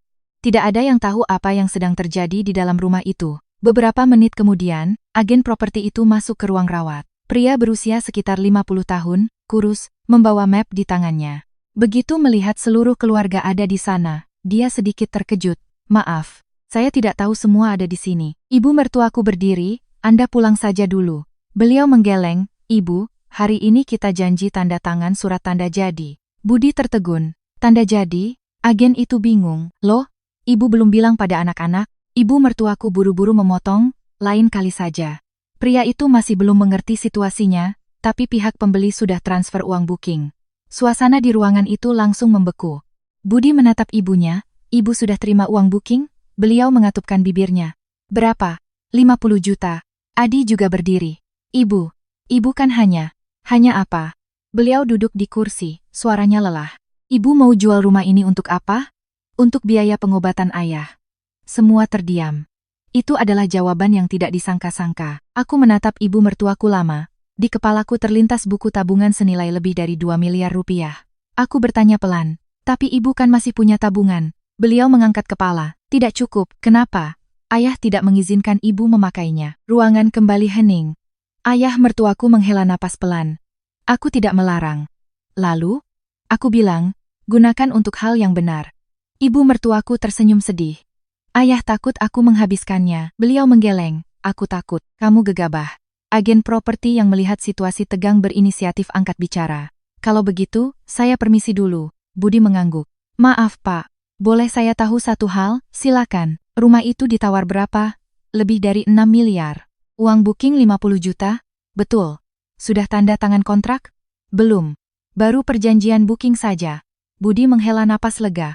Setidaknya semuanya belum terlambat. Agen itu pergi. Di dalam ruangan hanya tersisa keluarga. Beberapa saat kemudian, ayah mertuaku baru bersuara. Aku tidak pernah mau menjualnya. Ibu mertuaku menoleh. Ayah pikir aku mau, lalu kenapa melakukannya? Beliau menutupi wajahnya, karena aku takut. Untuk pertama kalinya, beliau juga menggunakan kata itu. Aku takut uangnya tidak cukup. Aku takut ayah sakit lebih parah. Aku takut kedua anakku tidak sanggup menanggungnya. Aku takut, suaranya tercekat. Aku takut suatu hari nanti harus melihat ayah terbaring di sana dan tidak ada lagi uang untuk berobat. Ruangan itu hening. Aku menatap wanita yang telah menjadi ibu mertuaku selama 7 tahun. Mungkin selama ini aku hanya melihat keputusan-keputusannya yang keras dan lupa bahwa di baliknya, ada seorang istri yang juga cemas. Tapi kecemasan itu membuatnya memilih jalan yang salah. Aku bertanya dengan lembut, ibu berniat menjual rumah tapi tidak memberitahu siapapun? Beliau mengangguk. Kalau sudah terjual, lalu bagaimana? Aku akan sewa rumah kecil. Budi dan Adi biar mandiri, ayah akan kubawa berobat. Aku mengerti, dalam pikirannya, menjual rumah adalah cara tercepat untuk mendapatkan banyak uang. Tapi beliau tidak tahu bahwa ayah mertuaku sudah menyiapkan jalan lain. Budi duduk di samping ibunya. Ibu. Ya. Aku tanya jujur. Tanya saja, waktu ibu menyuruh aku dan istriku pindah, apakah karena ibu sudah berencana menjual rumah? Ibu mertuaku berhenti. Sangat lama kemudian, beliau baru mengangguk. Benar, aku sedikit terkejut. Budi juga terpana. Beliau melanjutkan, kalau kalian pindah dulu, nanti proses penjualannya akan lebih mudah. Aku tiba-tiba mengerti. Ternyata keputusan mengusirku bukan hanya untuk memberikan kamar pada Adi dan Dewi, tapi juga karena beliau ingin rumah itu segera kosong. Dengan begitu, proses penjualan akan lebih lancar. Itu adalah sebuah perhitungan. Tapi perhitungan yang lahir dari rasa takut, bukan keserakahan. Ayah mertuaku memejamkan mata. Kamu salah. Aku tahu. Seharusnya kamu bicara. Aku tahu. 3 jawaban berturut-turut dari ibu mertuaku terdengar sangat pelan. Itulah pertama kalinya aku melihatnya mengakui kesalahan. Sore harinya, setelah dokter mengizinkan ayah mertuaku beristirahat, aku dan Budi kembali ke rumah lama untuk memeriksa keadaan. Gerbangnya masih terbuka. Di halaman, beberapa pot tanaman sudah dipindahkan ke sudut. Set meja kursi kayu di ruang tamu juga bergeser dari posisinya. Rumah itu tiba-tiba terasa kosong. Aku berjalan perlahan, setiap sudutnya memiliki kenangan. Budi berdiri di sampingku, aku minta maaf. Kamu sudah sering minta maaf. Kali ini berbeda. Berbeda bagaimana? Aku tidak tahu ibu berniat menjual rumah. Aku menatapnya, aku percaya. Dia tersenyum sedih. Mungkin aku orang yang paling tidak tahu apa-apa di rumah ini. Kami masuk ke ruang tamu. Lemari kayu tua itu masih di tempatnya. Aku mengambil kunci yang diberikan ayah mertuaku, membuka laci paling bawah. Di dalamnya, selain beberapa surat tua, ada sebuah kotak kayu kecil. Aku belum pernah melihatnya. Budi juga menggeleng. Aku tidak tahu. Aku membuka tutupnya. Di dalam kotak ada setumpuk foto keluarga. Foto pernikahan ayah dan ibu, foto Budi dan Adi saat kecil, foto seluruh keluarga saat ke pantai. Dan di bagian paling bawah, ada sebuah foto yang membuatku terkejut. Itu adalah foto diriku sedang tertidur di kursi rumah sakit. Entah siapa yang memotretnya. Di belakang foto ada tulisan tangan ayah mertuaku, menantuku. Aku terdiam. Tepat saat itu, bel pintu berbunyi. Budi membukanya. Di luar berdiri seorang wanita berusia sekitar 60 tahun. Beliau mengenakan kebaya berwarna ungu muda. Penampilannya elegan tapi sangat ramah. Begitu melihatku, beliau tersenyum lalu bertanya satu hal yang membuat aku dan Budi tertegun. Kamu Anissa, kan? Akhirnya ibu bisa bertemu denganmu. Ibu membawa sesuatu yang dititipkan oleh bapak selama 3 tahun ini, dan beliau berpesan agar ibu memberikannya langsung padamu di saat yang tepat. Wanita yang berdiri di depan pintu tersenyum ramah. Usianya sekitar 60 tahunan, rambutnya yang sudah memutih disanggul rapi. Di tangannya ada sebuah tas kain berwarna coklat yang sudah usang. Aku menjawab dengan sopan. Iya, Bu. Saya Anissa. Beliau mengangguk. Nama Ibu Hani. Budi menatapnya, mencoba mengingat. Ibu. Beliau tersenyum, teman sekolah ayahmu. Aku sedikit terkejut. Selama 7 tahun menjadi menantu, aku tidak pernah mendengar ayah mertuaku menyebut nama teman ini. Ibu Hani masuk ke ruang tamu, matanya perlahan memandang sekeliling rumah, masih sama seperti dulu. Lalu beliau meletakkan tas kain itu di meja. Ayahmu menitipkan ini pada ibu selama 3 tahun. Aku duduk di hadapannya. Ayah berpesan apa, Bu?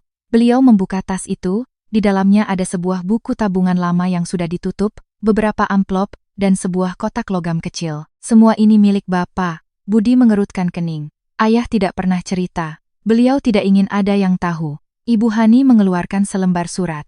Ini surat yang beliau tulis untuk ibu. Kenapa untuk ibu? Karena beliau meminta ibu menjadi saksi. Aku dan Budi saling berpandangan. Beliau membuka surat itu lalu memberikannya padaku. Bacalah, nak. Aku membukanya dengan hati-hati. Tulisan tangan yang sangat kukenal. Aku titip beberapa barang padamu. Jika nanti keluargaku tetap baik-baik saja, tolong bakar semuanya. Jika terjadi sesuatu di rumah yang merugikan Anissa, tolong berikan ini padanya. Aku berhenti. Budi juga terdiam. 3 tahun yang lalu, bahkan sejak 3 tahun yang lalu, ayah mertuaku sudah memikirkan kemungkinan suatu hari nanti aku akan dirugikan. Aku lanjut membaca. Aku tidak mencurigai siapapun. Tapi aku mengerti hati manusia bisa berubah saat dihadapkan pada uang, penyakit, dan harta. Anissa adalah anak yang paling banyak berkorban, tapi paling sedikit bicara. Jika suatu hari dia meninggalkan rumah ini, tolong bantu aku mengembalikan keadilan untuknya. Aku tidak bisa berkata apa-apa. Ibu Hani dengan lembut meletakkan surat itu. Beliau sangat menyayangimu. Aku menunduk. Saya tidak tahu. Beliau juga tidak ingin kamu tahu. Budi bertanya, di dalam kotak itu ada apa lagi, Bu? Beliau membuka kotak logam itu. Di dalamnya hanya ada setumpuk kwitansi yang sangat tua. Aku mengambilnya. Itu semua adalah bukti transfer. Tapi bukan dari 3 tahun terakhir, melainkan dari 7 tahun yang lalu. Tepat saat aku baru menikah, aku membuka lembar demi lembar. Ada kwitansi perbaikan atap, penggantian instalasi listrik, perbaikan saluran air. Nama pembayarnya adalah aku. Aku terpana. Budi juga terkejut. Aku tidak tahu sama sekali.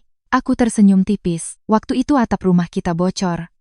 Oh, aku ingat. Iya. Saat itu ayah bilang belum punya uang. Kenapa kamu tidak bilang? Memangnya ada apa untuk dibicarakan? Ibu Hani menatap kami berdua. Itu baru sebagian. Beliau mengeluarkan sebuah buku catatan kecil. Bapak memintaku mencatatnya. Aku membukanya. Di dalamnya ada daftar semua uang yang pernah kuberikan pada keluarga. Bukan hanya biaya rumah sakit, tapi juga uang perbaikan rumah, uang SPP Adi di tahun terakhir kuliah, uang membeli filter air, uang mengganti AC di kamar ayah mertuaku. Setiap pengeluaran dicatat dengan tanggal yang jelas, dan di akhir setiap baris ada catatan. Anissa tidak mau ada yang tahu. Aku tertegun, bahkan aku sendiri sudah tidak ingat semuanya. Tapi ayah mertuaku diam-diam mencatatnya satu persatu. Budi menatap buku catatan itu lama sekali, suaranya serak. Dek, kenapa kamu sembunyikan dariku? Aku tersenyum. Waktu itu kupikir kita semua keluarga, tapi aku suamimu. Kamu kerja seharian, setidaknya kamu harusnya memberitahuku. Aku menggeleng, memberitahumu untuk apa? Supaya aku tahu. Kalau tahu, lalu apa? Dia tercekat.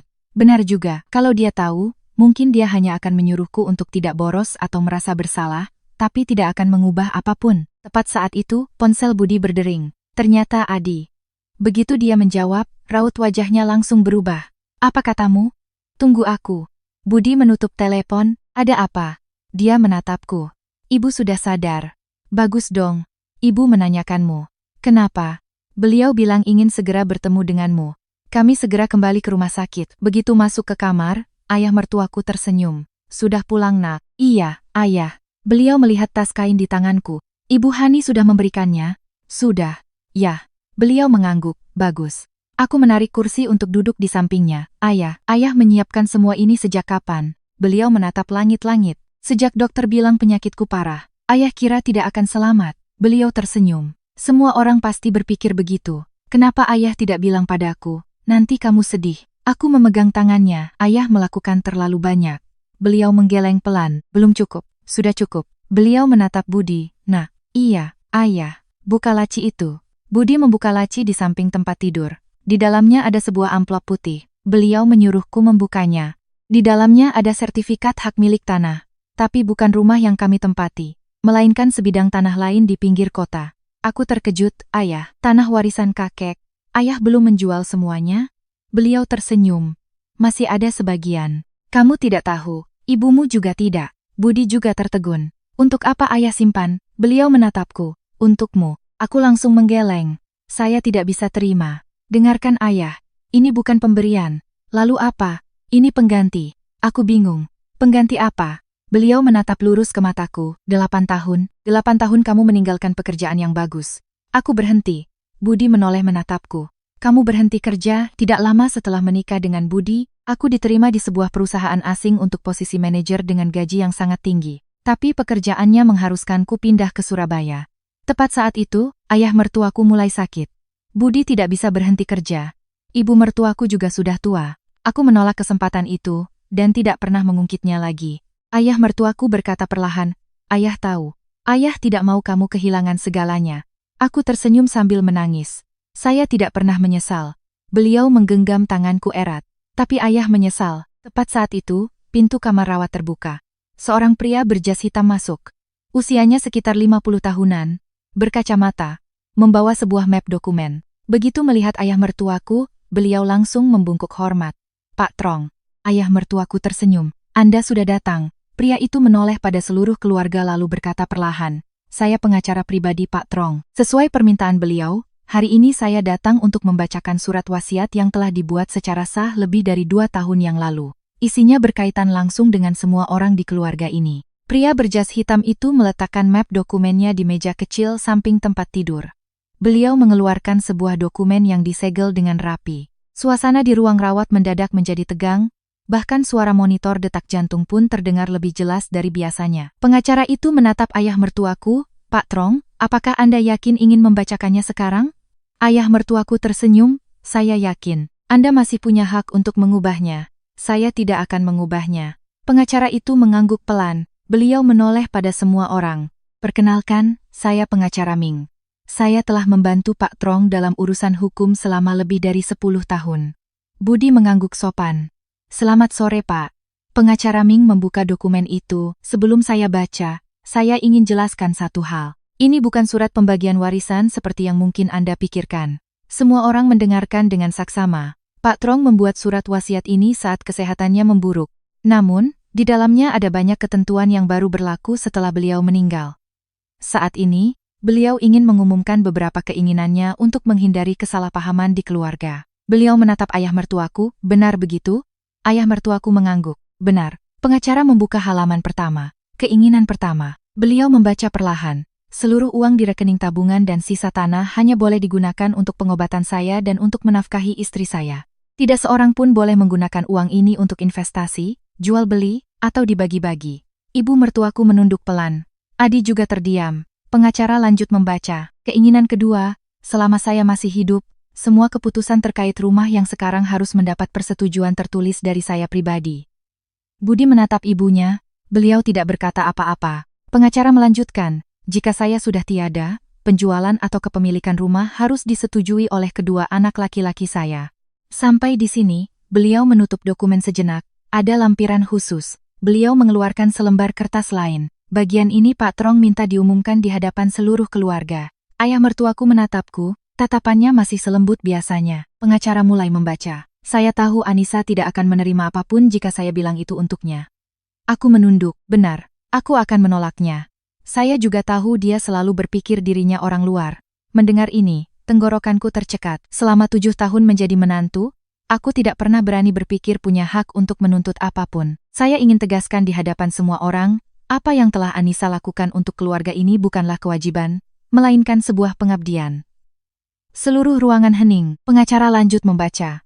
Jika suatu hari nanti Anissa memutuskan untuk meninggalkan keluarga ini, tidak seorang pun boleh menyalahkannya, karena yang bersalah lebih dulu adalah kita. Sampai di kalimat terakhir, bahkan pengacara Ming pun berhenti sejenak. Beliau mengangkat kepala. Itu seluruh isi bagian keinginan. Budi memalingkan wajah. Mata Adi memerah. Ibu mertuaku masih duduk diam. Aku menatap ayah mertuaku, beliau hanya tersenyum.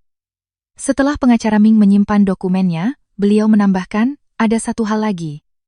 Beliau mengeluarkan selembar dokumen lain dari mapnya. Ini adalah akta jual beli untuk tanah di pinggir kota yang tadi disebutkan oleh Pak Trong. Aku langsung berkata, saya tidak bisa menerimanya. Pengacara itu tersenyum tipis. Saya tahu Anda akan berkata begitu. Pak Trong juga sudah menduganya. Beliau memberikanku sebuah amplop lain. Di dalamnya ada surat pribadi. Aku membukanya. Kali ini hanya beberapa baris. Jika kamu menolaknya, maka tolong simpan saja untuk ayah. Nanti kalau ayah sudah sehat, kamu kembalikan pada ayah. Aku tertawa di tengah tangisan. Itulah cara berpikir ayah mertuaku. Beliau tahu aku tidak akan menerimanya, jadi beliau mengubahnya dari memberi menjadi menitip. Sore harinya, setelah pengacara pergi, dokter datang memeriksa. Hasilnya lebih baik dari yang diharapkan. Ayah mertuaku sudah bisa duduk lebih lama.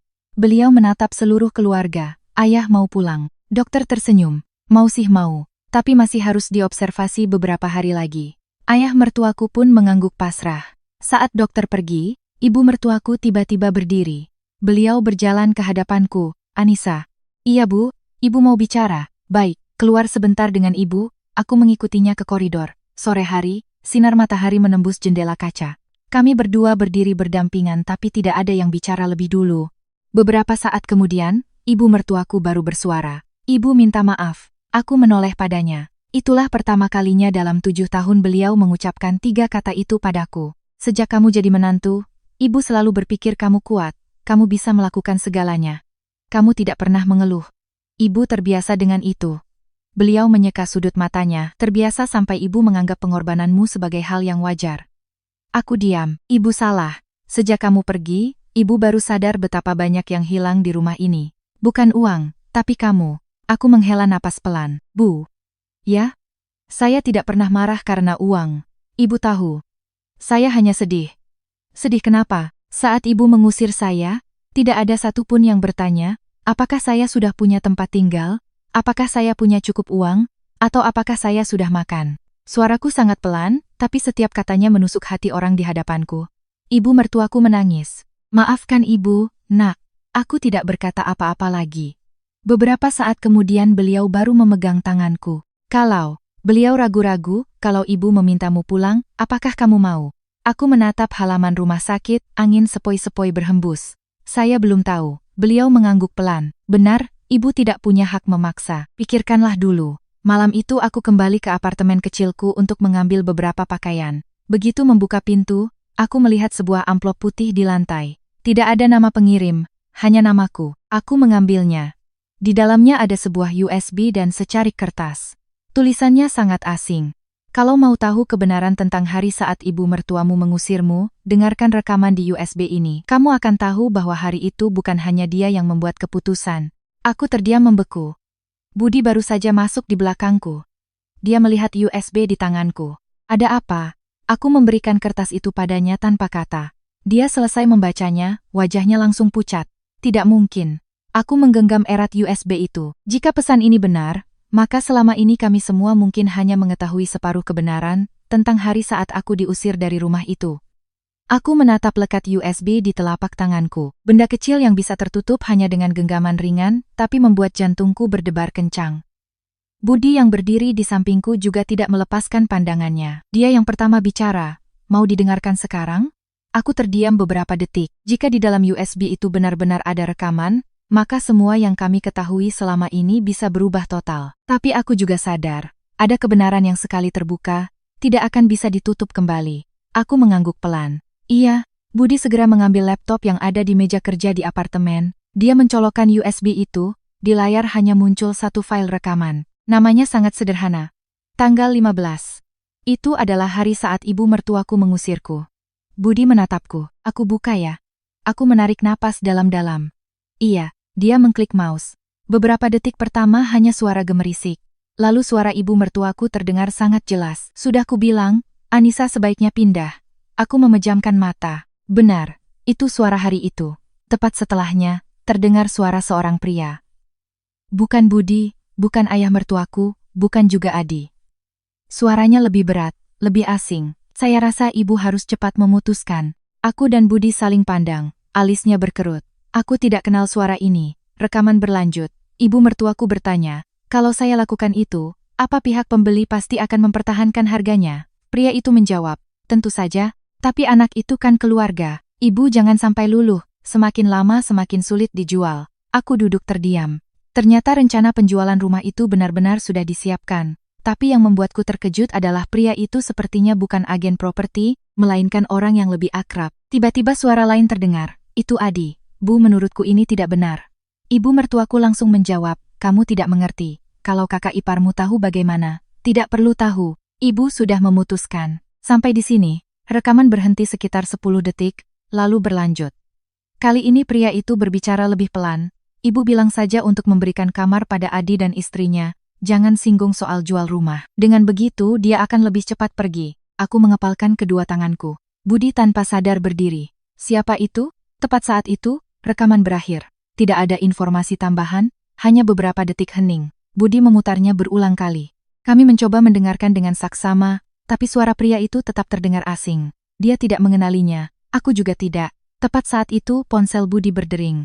Ayahnya, dia buru-buru menjawab. Ayah, di seberang sana suara lemah tapi jelas. Kamu dan Anissa ke rumah sakit. Ayah kenapa? Tidak apa-apa, ada sesuatu. Apa itu?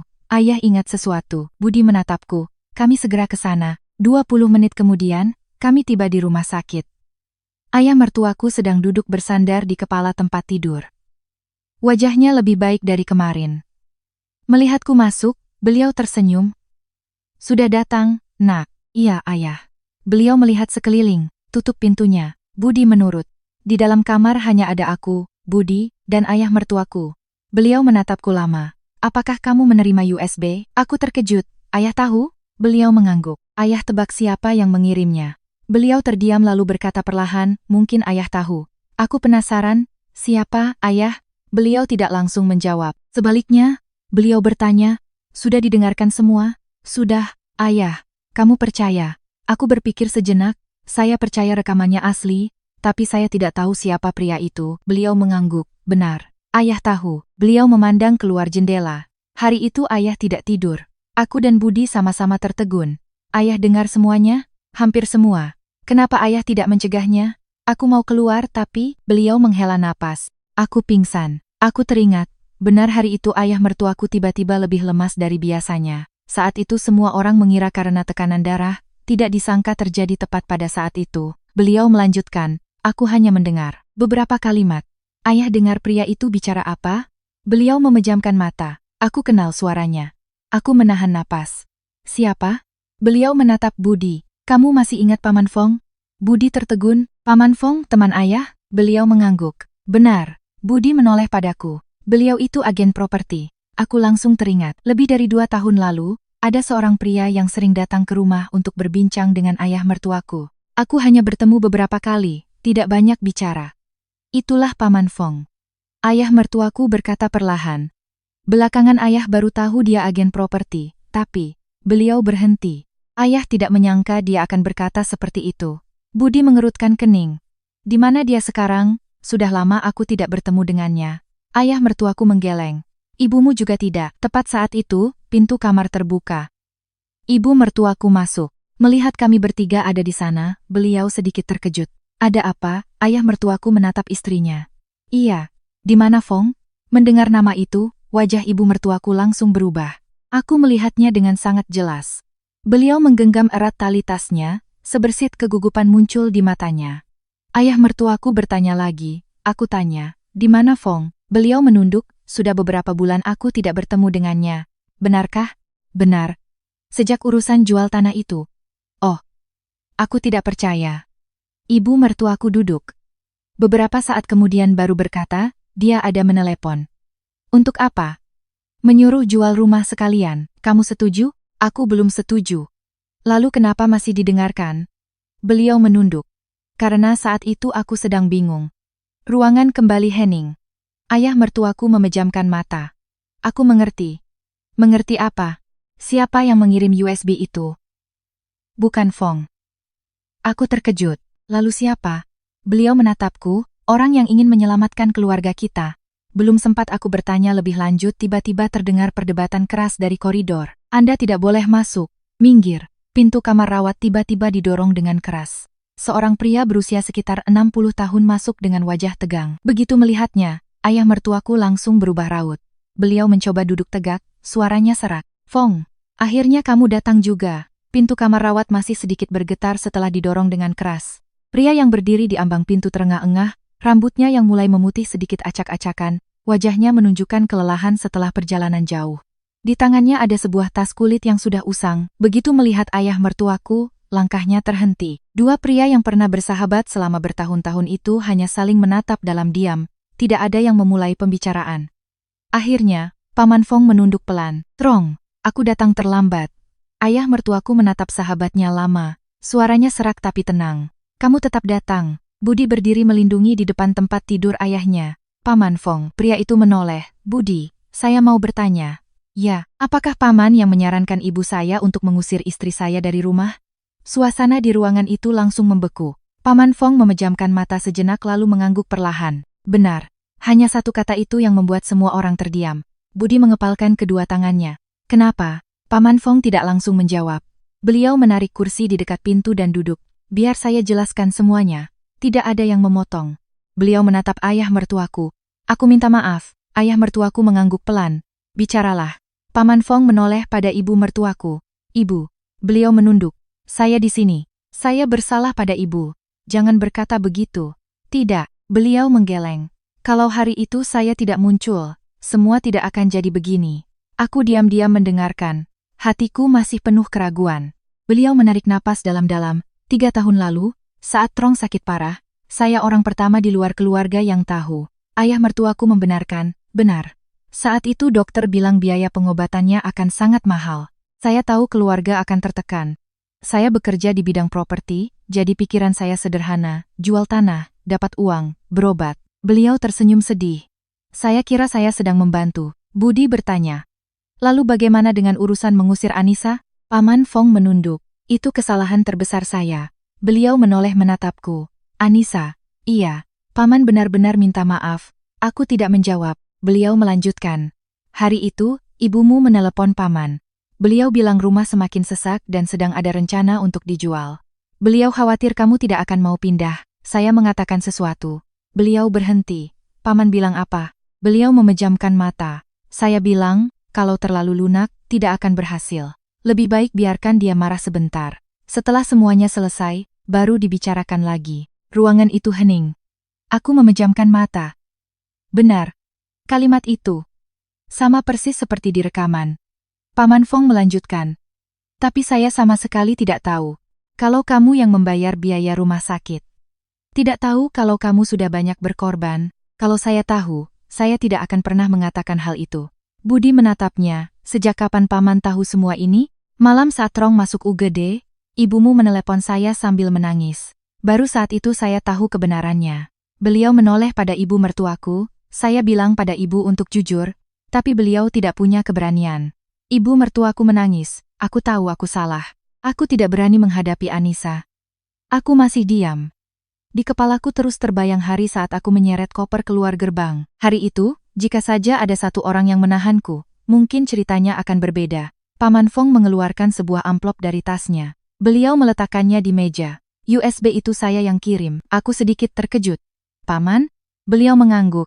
Saya harus melakukannya. Kenapa? Karena ibumu tidak akan pernah punya keberanian untuk menceritakannya. Dan Trong. Beliau menatap ayah mertuaku, sedang sakit parah. Saya tidak mau membawa rahasia ini sampai mati. Aku melihat amplop itu, di dalamnya ada setumpuk kertas. Itu apa? Rekaman asli beserta transkrip pembicaraan. Budi terkejut. Paman merekamnya? Beliau tersenyum sedih. Saya punya kebiasaan merekam percakapan tentang jual beli rumah. Hari itu telepon sedang merekam. Saya sendiri lupa. Baru saat saya dengarkan lagi, saya sadar betapa bodohnya kata-kata saya. Ayah mertuaku menatap sahabatnya, Fong. Ya. Masih ada yang kamu sembunyikan? Paman Fong menggeleng. Tidak, sungguh? Sungguh. Beliau menatapku. Paman hanya punya satu hal lagi. Saya ingin minta maaf padamu. Beliau berdiri lalu tiba-tiba membungkuk sangat dalam di hadapanku. Seorang pria berusia lebih dari 60 tahun membungkuk di hadapan menantu sahabatnya. Saya minta maaf. Saya kira saya membantu keluarga, ternyata malah menghancurkan keluarga. Aku buru-buru mendekat. Paman, jangan begini. Beliau tetap membungkuk. Kalau kamu tidak memaafkan, Paman juga terima. Aku dengan lembut membantunya berdiri. Saya tidak menyalahkan paman. Beliau bingung, benarkah? Iya, karena paman tidak tahu kebenarannya. Kesalahan terbesar bukanlah nasihat itu, tapi fakta bahwa seluruh keluarga tidak mau duduk dan bicara bersama. Semua orang terdiam. Mungkin itulah akar dari semua masalah. Sore harinya, setelah Paman Fong pergi, ruang rawat menjadi lebih sunyi dari sebelumnya. Ayah mertuaku menatap satu persatu dari kami. Sudah, tidak ada rahasia lagi. Budi mengangguk pelan. Iya, ayah. Ayah tenang saja. Mulai sekarang tidak akan ada yang saling menyembunyikan. Adi juga mendekat. Ayah. Ya, aku minta maaf. Aku tidak bisa melindungi kakak iparku. Ayah mertuaku tersenyum. Kamu sadar kesalahanmu itu sudah bagus. Lalu beliau menatap ibu mertuaku. Wah, beliau menjawab pelan. Saya di sini. Aku lelah. Iya, aku mau pulang. Beliau buru-buru memegang tangan suaminya. Dokter belum mengizinkan. Aku tahu. Aku hanya ingin melihat rumah. Ibu mertuaku memalingkan wajah, menyeka air mata. Aku akan minta izin dokter 2 hari lagi. Kesehatan ayah mertuaku membaik lebih cepat dari perkiraan. Dokter mengizinkannya pulang untuk beristirahat dengan syarat harus kontrol rutin. Seluruh keluarga menjemputnya. Mobil berhenti di depan gerbang, ayah mertuaku duduk di kursi roda. Beliau menatap rumah itu lama sekali, matanya penuh haru. Begitu melewati gerbang, beliau tiba-tiba memanggil, Anissa. Iya, ayah, masuklah. Aku mendorong kursi rodanya ke ruang tamu. Semuanya masih hampir sama, hanya saja koperku tidak lagi ada di sudut ruangan. Ayah mertuaku melihat sekeliling lalu berkata sangat pelan. Sudah kumpul semua. Ayah. Ya, aku ingin bicara sesuatu. Beliau mengangguk. Katakan saja, aku menatap satu persatu anggota keluarga lalu dengan tenang bersuara. Aku sudah banyak berpikir. Budi menggenggam tanganku pelan. Aku menarik tanganku dengan lembut. Aku tahu semua kesalahpahaman sudah selesai. Aku juga tahu ibu sudah minta maaf. Aku tahu ayah selalu melindungiku. Aku tahu Mas Budi sudah berubah. Aku juga tidak lagi menyalahkan Paman Fong. Aku berhenti. Semua orang menatapku dengan tegang. Tapi satu kata itu cukup untuk membuat seluruh ruangan menahan napas. Aku tersenyum sangat tipis. Aku masih belum bisa kembali tinggal di rumah ini. Senyum di wajah ayah mertuaku membeku. Budi terdiam. Ibu mertuaku menatapku terpaku. Aku menarik napas dalam-dalam. Bukan karena aku tidak lagi sayang keluarga, tapi karena kepercayaan butuh waktu untuk dibangun kembali. Sejak aku menyeret koper keluar dari gerbang ini, aku sadar ada luka yang tidak bisa sembuh hanya dengan permintaan maaf. Seluruh ruangan hening. Tepat saat itu, ponsel pengacara Ming tiba-tiba berdering. Beliau sedang dalam perjalanan ke rumah untuk menyelesaikan beberapa dokumen atas permintaan ayah mertuaku. Setelah beberapa detik menerima telepon, suaranya mendadak tegang. Pak Trong, ada satu hal yang baru saya temukan di berkas pertanahan. Ayah mertuaku mengerutkan kening. Apa itu? Pengacara itu menjawab perlahan, setiap katanya ditekan. Ada yang diam-diam mengajukan permohonan balik nama rumah ini, hampir sebulan yang lalu. Dan orang yang menandatangani berkas itu bukan Anda. Ayah mertuaku tersenyum tipis setelah mendengar penjelasan dari pengacara Ming. Berkas permohonan balik nama rumah itu, meskipun sudah diajukan, tidak memiliki kekuatan hukum karena tidak ada tanda tangan sah dari beliau. Orang yang mengajukan permohonan itu adalah agen properti yang sebelumnya diminta tolong oleh ibu mertuaku. Ibu mertuaku menunduk dalam-dalam, lalu berinisiatif mendatangi kantor pertanahan bersama pengacara untuk membatalkan seluruh permohonan tersebut, sekaligus menulis surat pernyataan untuk bertanggung jawab atas kecerobohan dan keputusannya yang terburu-buru. Sejak hari itu, tidak ada lagi yang membahas soal penjualan rumah. Tanah yang disimpan oleh ayah mertuaku tetap utuh sesuai keinginannya, dan uang tabungan terus digunakan untuk biaya pengobatan dan kebutuhan sehari-hari beliau dan istrinya. Adi juga meminta maaf pada kakaknya dan kakak iparnya karena tidak memiliki keberanian untuk membela kebenaran saat masalah terjadi. Dewi memegang tangan suaminya, memberinya semangat untuk menjadi lebih bertanggung jawab pada keluarga. Budi adalah yang paling banyak berubah. Dia tidak lagi berpikir bahwa mencari uang saja sudah cukup untuk memenuhi tugas seorang suami. Dia meminta pengurangan beban kerja, meluangkan lebih banyak waktu untuk mengantar ayahnya kontrol, membantu ibunya di rumah, dan sering datang ke apartemen kecilku. Ada malam-malam di mana kami berdua hanya duduk minum teh, membicarakan hal-hal yang belum pernah kami bicarakan sebelumnya. Kami tidak mencoba melupakan luka lama, tapi juga tidak membiarkannya mengendalikan hidup kami. Suatu sore, ayah mertuaku memanggil seluruh keluarga dan berkata perlahan, "Ayah tidak berharap kalian tinggal bersama untuk berbakti. Ayah hanya berharap, dimanapun kalian berada nanti, kalian masih menganggap satu sama lain sebagai keluarga. Tidak ada yang langsung menjawab. Ibu mertuaku diam-diam berdiri, mengambil kunci rumah yang lama, lalu meletakkannya di tanganku. Anissa, ibu tidak memaksamu kembali. Kunci ini ibu titipkan padamu. Kapanpun hatimu sudah benar-benar tenang, bukalah pintu itu. Jika kamu masih ingin tinggal di apartemenmu, ibu juga menghormatinya. Aku menatap kunci itu lama sekali, lalu dengan lembut menutup kembali telapak tangan beliau. Ibu simpan saja. Aku akan sering pulang menengok. Untuk tempat tinggal, beri aku waktu. Ibu mertuaku mengangguk. Kali ini beliau tidak menahan, juga tidak menyalahkan. Beliau mengerti bahwa kepercayaan tidak bisa kembali hanya dengan permintaan maaf. Bulan-bulan berikutnya, kesehatan ayah mertuaku semakin membaik. Setiap kali hasil kontrolnya bagus, kami sekeluarga akan makan bersama di luar. Dalam acara makan bersama itulah, jarak di antara kami perlahan terkikis. Tidak ada lagi kata-kata tajam, tidak ada lagi tatapan curiga, hanya ada obrolan ringan tentang kesehatan, pekerjaan, dan rencana-rencana kecil di masa depan. Suatu hari, ayah mertuaku mengambil buku catatan yang berisi semua uang yang pernah kuberikan diam-diam pada keluarga, lalu memberikannya padaku. Simpanlah, nak. Aku menggeleng. Ayah simpan saja sebagai kenang-kenangan. Beliau tersenyum lembut, sudah cukup ayah simpan di hati. Aku menerima buku catatan itu. Kertasnya sudah usang, tapi yang tersisa bukanlah angka-angka, melainkan pengakuan. Mungkin dalam hidup ini, dimengerti sepenuhnya oleh seseorang atas pengorbanan diam-diam kita adalah hal yang paling berharga. Suatu pagi di awal musim semi, seluruh keluarga membersihkan halaman depan rumah. Adi sibuk memperbaiki gerbang tua, Budi memangkas tanaman, ibu mertuaku menyapu halaman, dan ayah mertuaku duduk di kursi kayu, tersenyum melihat semua orang. Aku membawa sebuah pot bougainville kecil dan meletakkannya di sudut halaman. Tepat di tempat aku pertama kali melangkah masuk sebagai menantu. Ayah mertuaku melihat pot bunga itu lalu berkata, "Cantik sekali." Aku tersenyum, aku ingin memulai lagi dari sini. Beliau mengangguk, hanya itu.